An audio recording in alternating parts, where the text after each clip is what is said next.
Welcome to 2 example problems where we will determine conditional probability using contingency tables. Before we get started, let's look at a few pro tips.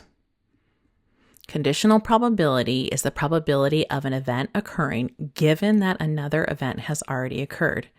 In contingency tables, it's easy to calculate using the values already organized in rows and columns.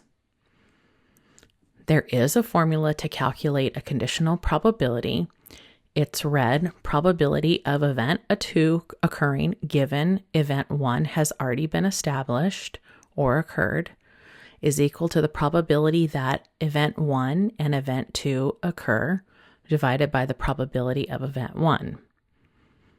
But I actually think it's better to focus on the language of the problem rather than this formula.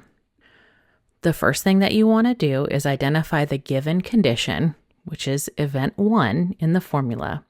This determines the row or column total you'll see in the denominator.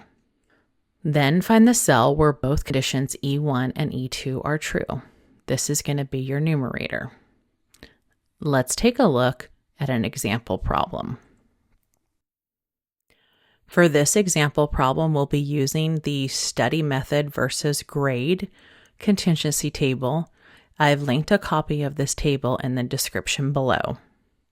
Assuming that a randomly selected student is chosen, let's find the probability that the student receives an A given that they use flashcards.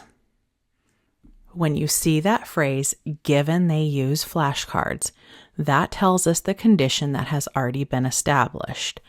That tells us that we're looking at a student that has already indicated they use flashcards to study.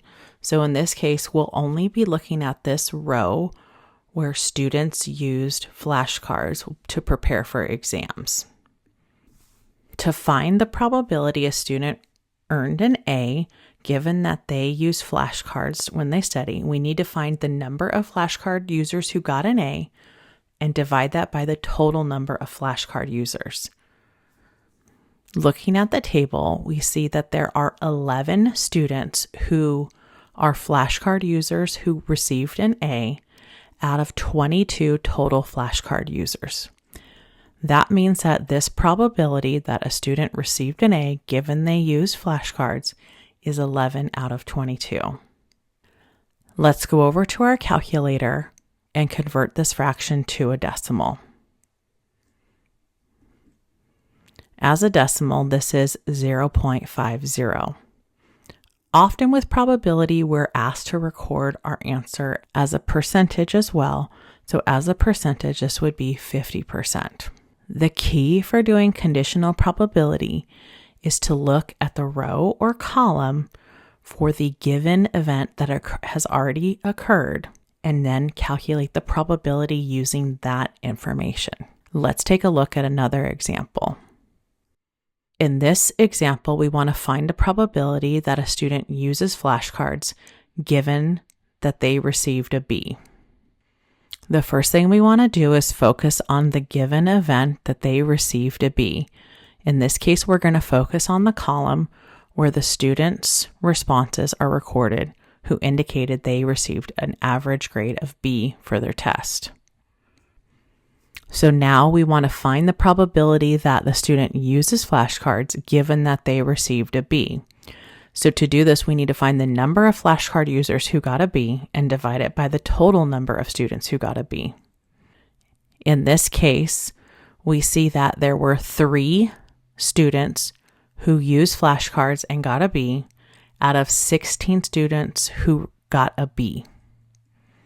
So our probability is 3 out of 16. Let's use our calculator to convert this answer to a decimal. As a decimal rounded to 4 places, this is 0.1875. As a percentage, this would be 18.75%. That's it for this video. Thanks for watching.